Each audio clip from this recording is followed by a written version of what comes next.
That's my grandpa right there and his brother. Check that out. That's from the 40s. Here's a pretty good photo there. That's when we used to do cattle auctions, farm auctions. And then what I really love is, this photo here, man. That's in our lanes back in 1969. Man. But look at Grandpa, dude. He's up there just singing, baby.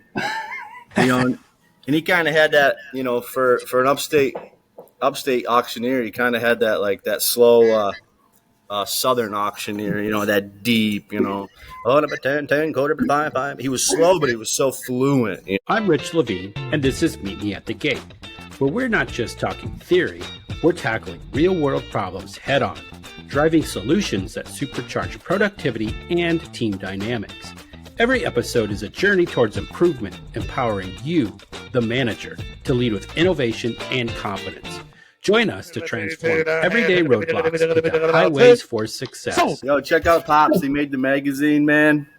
That's awesome. That guy, they don't build them like them anymore, I promise. All right, so let's get down to business. Let's talk auctions, making auctions great again. We get the first time ever tonight. We got a vendor, we've got an auction owner, we got an auction remarketer, seller, and then we got me. I don't know what the F I'm doing here, but here we are. So let's talk about helping auctions, helping managers at auctions. We can marry everything together. So where do you want to start? What's in the glass? Let's start there. What's in that cup?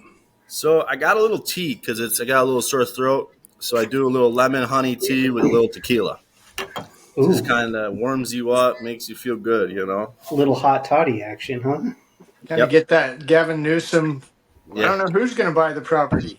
Yeah, right. You gotta get that warm. Gotta get that warm auctioneer feeling. Who's gonna buy Greenland?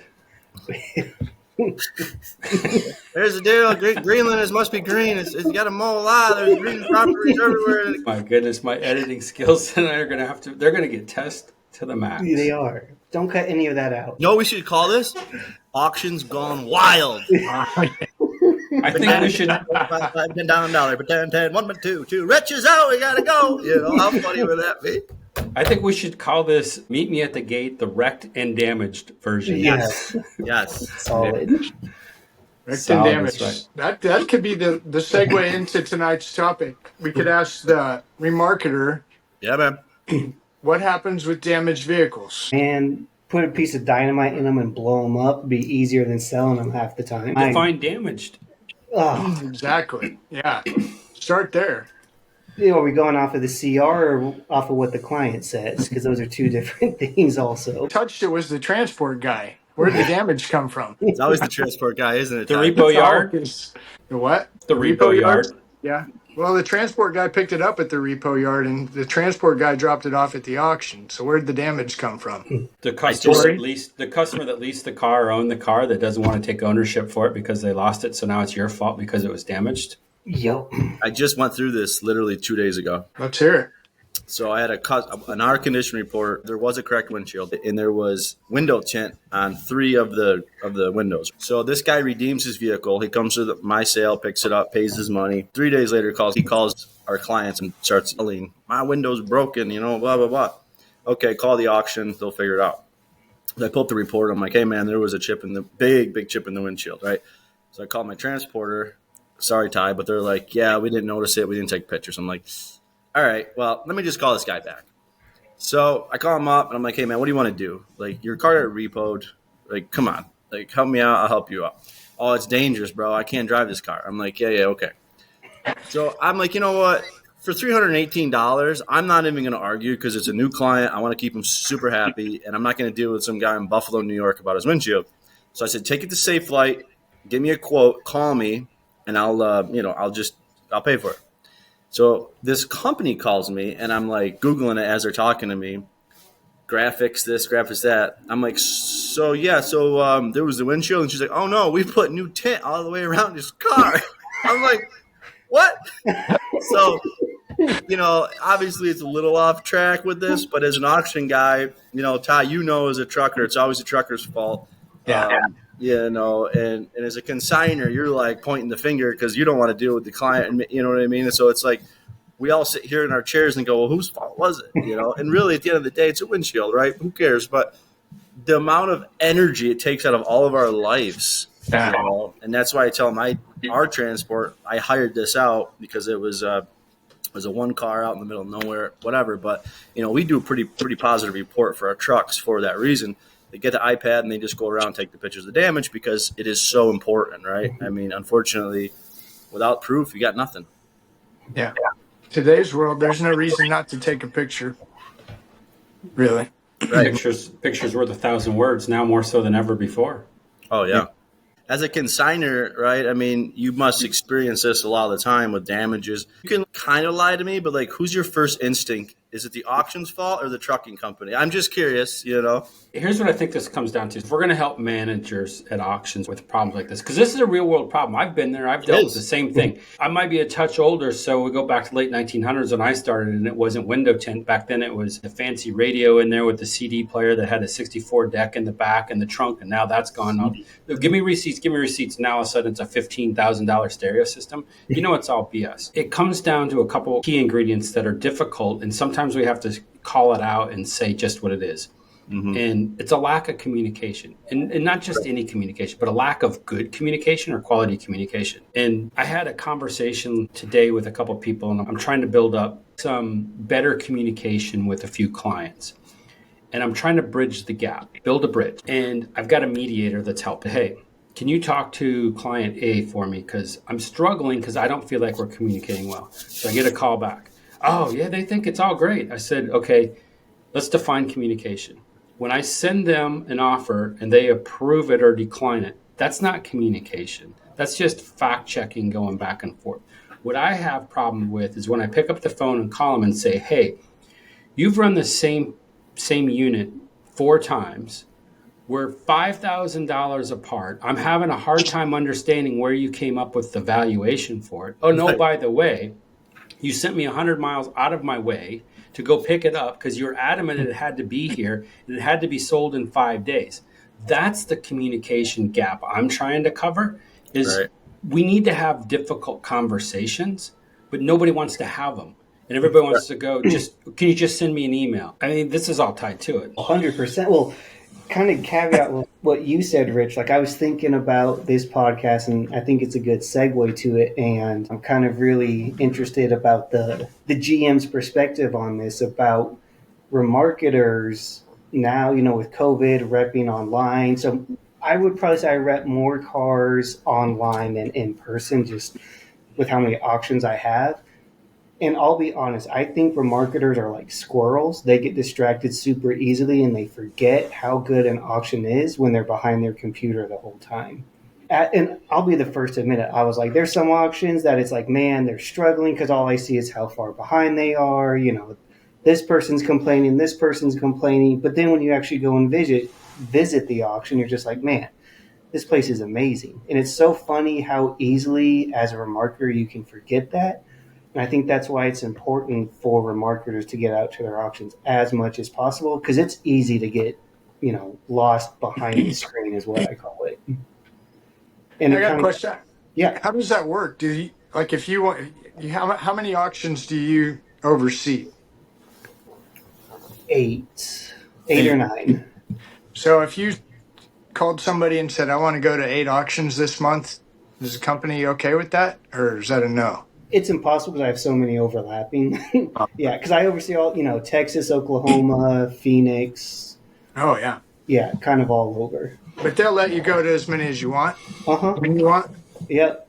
Oh, wow, okay. How many trips do you try to take a year per sale? I try to get to every auction at least once a year, Okay. Depending on how close I am. But like to Rich's point about email, I think as a remarketer, we get lost also, and that's the best form of communication. When how many times does things get lost in translation? All the time. And AutoIMS. Oh, my God. Yeah, I think I have an email for I that. seen your face just drain. I'm not picking on you, but it's so true, man. Us as auctions, like we're trying to do our best, and it's like I'm not picking on any of you guys because it goes both ways. But yeah, like you type something, and then 3 days later, why didn't you get back to me? Well, I did. It's on AutoIMS, and I feel like they're like, Rich, it's a hard conversation because now you're like pointing who's wrong. It's just so hard, Yeah. Well, and every auction is different. Like I don't have 2 auctions that are exactly the same. Right. Everybody's different. Everybody has a different communication style. They have a different way of doing things. So I Yeah. feel like for us on the remarketing side, you have to adapt to that auction. It's not a, hey, it's my way or the highway. It's like, hey, what works best for you? And I think, and you probably know this, there's probably some sellers, some clients out there where they come in and they're like, I know everything. Don't tell me what to do. I know the market. I know what these cars are worth. It's always worth this and this. So Oh yeah. yeah, so I've like Rich, I listened to the last podcast of Let's Make Auctions Great Again. I loved it. And my thing is like, it's not a one person thing. Like as a seller, I want to be part of something big at an auction. I don't want to just be a number of, oh, he runs, this is the numbers that he runs. Let's just make sure he has so many cars a week. Yeah. Make me excited about selling cars there. I remember going to auctions to buy cars. That was exciting. I was operations. That was exciting. Make that excitement of being a part of something every week. I got to tell you a quick story, Tori. So I'm always going to a bunch of different auctions. I end up in Kansas City CarMax. They've got an auction back there. Yep. And the last time I was at CarMax was right at the beginning of 2020, and they were totally went off the rails with the whole COVID deal. You couldn't even like get on the parking lot without dying. Anyway, so I was a little nervous about going up there. A buddy of mine bought 3 cars. Oh, yeah, I'll go grab them for you. Get up there. The absolute nicest, most friendly people, unreal experience. So I remember you used to do some business with CarMax, right? Yeah. Used to be employed by CarMax. Yeah. So let's just ask the real question. Has CarMax been listening to the Meet Me at the Gate podcast and picking up what we're putting down? They might have, because Jose got a hold of Mike, and Mike had the cars ready. I mean, it was the smoothest. It was really weird. Like, are you guys normal? What's going on? Last time I was here, you guys were scary. But they're real. So anyway, that was kind of neat. But sorry to get off track. Go back to where you were. I'm going to throw 2 questions at you. All right. I'm going to give you multiple choice, A or B. A, do you want to talk about keyboarding and emails? Or B, do you want to talk about AutoIMS? Neither. We got to pick one. Come on. Pick one, only one, frankly, your favorite one. Yeah, we can go with AutoIMS. Unfortunately, I have not come up with the solution. So I'm going to reiterate a problem that I believe exists, and I harp on it without having a solution, which is bad on my part. But hear me out. I was one of the original users of AutoIMS back in the late 1900s. And when we signed up for it and we started using it, it was a place where we would put our floors in. We'd type all of our floors in. Person at the auction would pull up the AutoIMS website and go, oh, wow, Rich has done his work. He's put floors in. So they'd go and copy and paste them or retype them. They'd have 2 computer screens back and forth. Well, then technology gets a little better. And then we come up with the brainchild, and it was brilliant. Hey, I need to send a message. Is there a place to put notes in here? So now me can put hey, this car, I need you to go look at it. This is even for auto grade. I think it's got a lot more, it's got more damage than you have listed on the CR. Can you go take a look at it and help me out so I know whether I want to fix it or not? And then we started getting some messages back and forth. Then the next brainchild came along. Said, hey, how about if we send a notification via email that somebody put a note in there? Great, wonderful idea. And it worked. It was beautiful. And the reason it worked was back when it was invented, email came through like text messages. There wasn't a lot of them, and they were all important.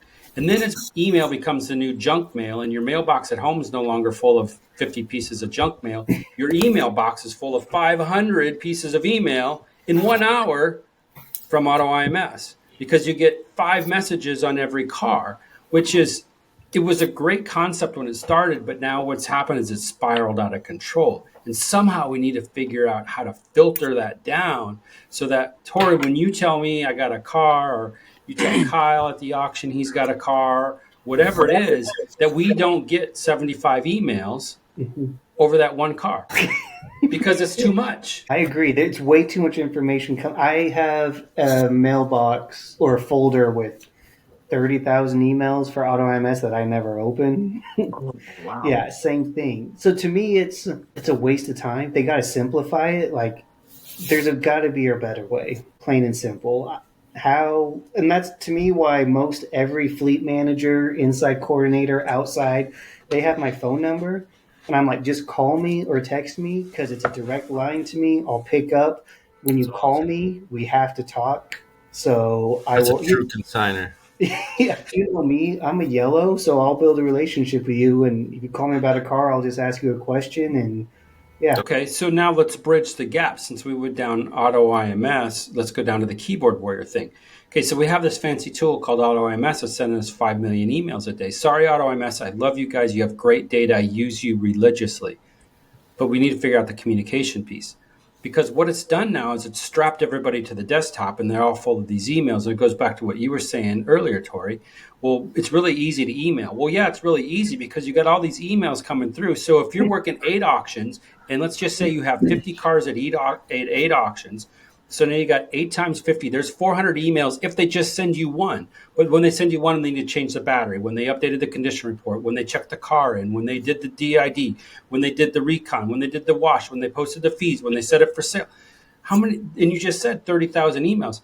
So as a society, we become overwhelmed and strapped to our keyboard. And there's this old thing called a phone, right? yeah, Pick up the phone, like you just said, and have a conversation. And here's the other piece that's happened. There you go. What is that? Was that a cord on that thing? Oh, wow. Did There's- that phone win the whatever it was, the You see that, the Rich? soapbox Derby? derby? What is Look, you is see that that? Look at is that a it. It's a word fax processor? machine. It's a fax machine. Wow. Right. All right. So let's You got play a a beeper to game. go Let's with play a it? game with the Gen Zs. All right. So hopefully we have some Gen Z listeners. Kyle's going to walk around his auction and he's going to show you an item and you have to guess what it is. And Hello, if you Rich. use I can't go. I got a cord. I'm really sorry. No, but you're right, Rich. AutoIMS to me though is nobody wants to change. The big gorilla, right? And it's what's funny is when I first started going to conventions as a kid, I met a guy in Tennessee, and he built a system so I mean, quite frankly, it's tremendous, and it really is. But he couldn't get the time of day, right? Because people are freaking dinosaurs and they're stuck in their way. And I'm not picking on any auction people in the world. There's people way smarter than me, way more successful. But sometimes it's like we're not looking to like take people out of the game. We just want to make it easier and more simplified. So it's not just better for the auctions, it's for our consigners. All right.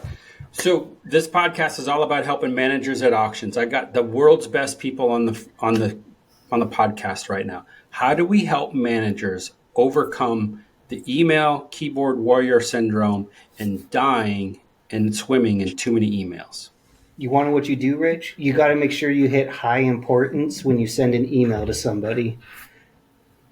I don't know what that is. It's nothing cracks me up more when I get an email from somebody I've never talked to on the phone that has high importance. I'm like, that does nothing to me. I'm sending you an email tonight. Emergency. So Yeah. that would be the equivalent of a real world situation where somebody with a really big ego walks into the room and starts talking and expects everybody to listen to him, regardless if you know him or not. Yep. You're sending an email flagged important. Does that really happen? Oh, yeah. Yeah. High importance. Yeah. Important. And to me, and Rich knows this, that when I go to visit auctions, I try to develop relationships with the ones that get things done. Kyle, I hate to say it. Most GMs I tell them, like, I'm sorry, like, you just kind of get in the way of getting stuff done. So tell me who to go to get stuff done. Yep. I Yeah. hear you, man. Yeah, so that's why I try to develop relationships with the mechanic shop managers, detail, DID guys, because they're the ones that get stuff done. And what I mean by develop relationship, not bombard them with emails. Like when I go visit, like talk to them, ask them questions, find out what their favorite sport team is, ask them about their family. Hey, Even nice small things like relationships. DeMarcus, he fixes so many CRs for me. And every now and then I'll send him a CR that's a joke that I really don't need help with, but just to like make him laugh. That's awesome. Yeah, just so he's like, okay, every time Tori emails me, it's not like, okay, I got to do another thing for him. Right. No, Yeah. that's super cool. But I think you're right. I mean, a lot of those guys are your boots on the ground, and Yeah. they really are the frontline guys. And I feel like a lot of times, like especially I can't speak for everybody, but my mechanics here, I mean, they really take the bull by the horn, and they want to do the app. Like, I had a mechanic today actually call one of my lease companies and talk about a PCM and a card, and I'm like, he come up and told me, he's like, I don't want you to get mad. And I'm like, oh God, what'd you do? He's like, well, I seen the email and there was a phone number. I called it and explained to them rather than AutoIMS, because, you know, as us auctions, we're on the clock with you guys all the time, right? I mean, we get the report card, and I feel like a lot of times it's not our fault. It's AutoIMS. It's the emails. So he picked up the phone and called him and said, listen, you know, I don't know how it all works up in that office with the computers. He's like, but this is what's going on. And the guy's like, that's awesome. Put that in an email and you're good to go. Done. You know what I mean? It's like, rather than this 3-week process of who's going to do it, you know? Yeah. But there we go. We got to put it in an email, because it doesn't happen unless it's in an email. Got to put it in an email. Yeah. You need to cover your butt. Unfortunately, that's the world we've come into, where you got to cover your butt. CYA, Sure. CYB. Because if you don't, then I didn't tell you to fix that car. I didn't tell you to do that. Is it an AutoIMS? Not an AutoIMS. It didn't happen. Well, I will say, Tory, you probably know this, working with Rich, that he's super good at what he does, but he has his spreadsheets. You know, him and I have been talking about these spreadsheets, how I do it on my dealer consignment and how he does it, because we kind of like want to check all the boxes other than AutoIMS, other than emails. What he creates for you guys is unbelievable.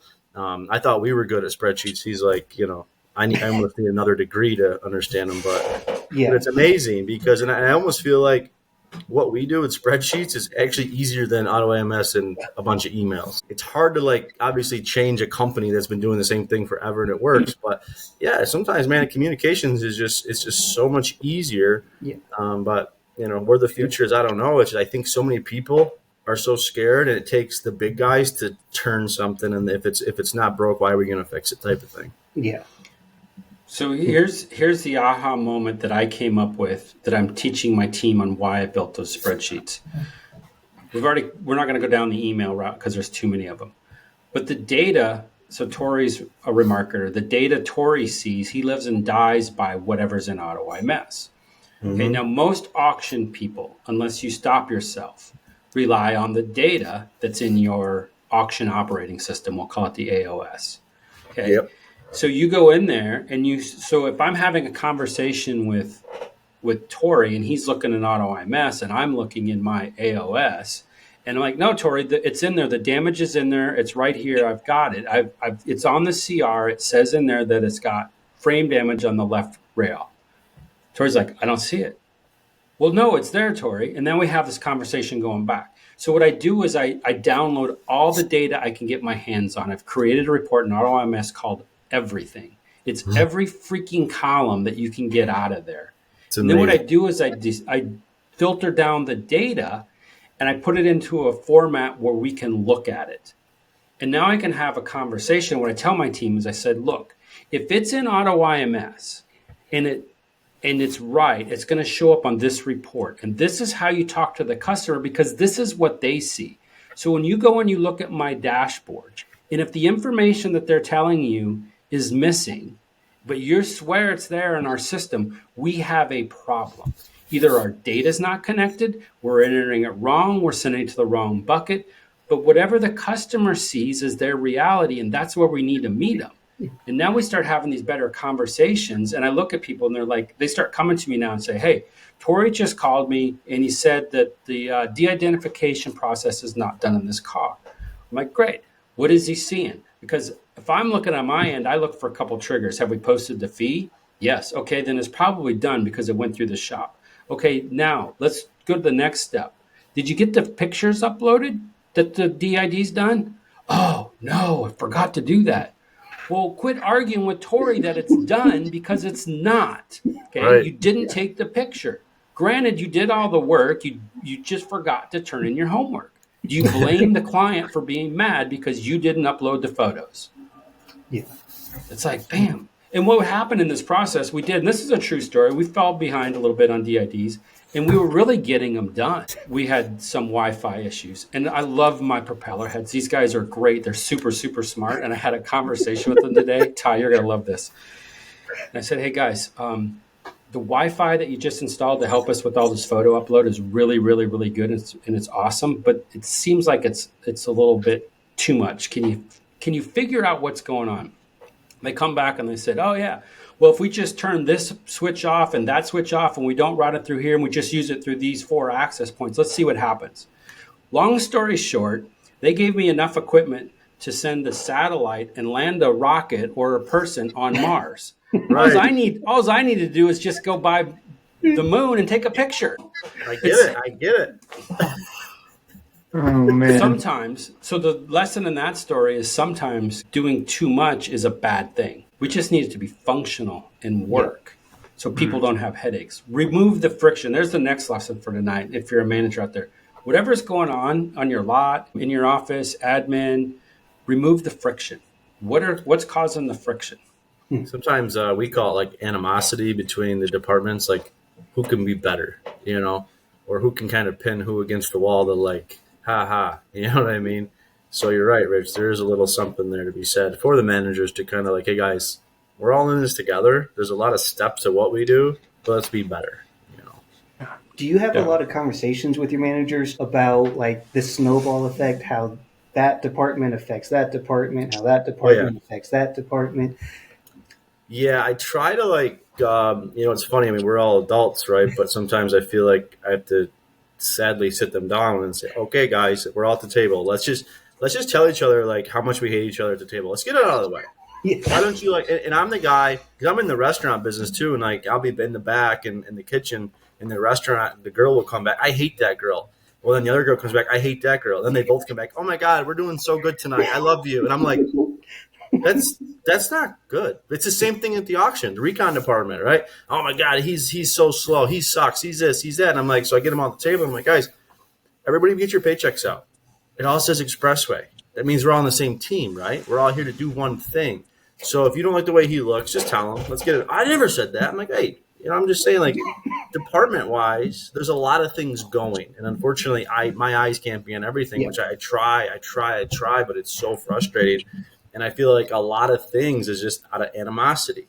It's just, let me one-up that department, or let's one-up this department, and you're right. I try to have this conversation, and I think our team is obviously, it's very, very good. But, we always have room to grow and ways to be better for sure. Yeah. Well, and I feel like as a seller, sometimes you forget or a marketer, how your actions affect other departments outside of fleet. Right. So for me, and you probably know this, the worst thing a client can do is, day and a half before the sale, hey, I need to add these units. Oh, they're cleared on my side. I love that. I love those days. Yeah. What do you mean? Like I snap my fingers, shouldn't you be able to do it? and they don't think about, okay, now they got it. Are they detailed? Are they posted online? Are they previewable? Can buyers actually see them? Because I remember when I was a buyer, the worst thing was, showing up before the sale and having to rush through your preview process, which, and then trying to find all these cars. It's like that small, rather than just, okay, I'll just wait one more week and I'll actually have more buyers. Or if you're texting us and it just snowed like, a foot here, and you're like, hey, can you go add like 19 cars? And I'm like, yeah. And that's what Rich says, like, to the managers. Like, sometimes you have to have that hard conversation. And nobody wants to piss off a consignor because obviously you guys are what keep our lights on. But I'm starting to realize, like, you guys need us as well. It's just our job to do the best job we can for you. Yeah. Thank you for joining me on this episode of Meet Me at the Gate. I hope the conversation has helped to fuel your drive and equip you with insights to steer your team towards success. Remember, the road to success is always under construction. And until next time, keep your engines revving and your gas tanks full.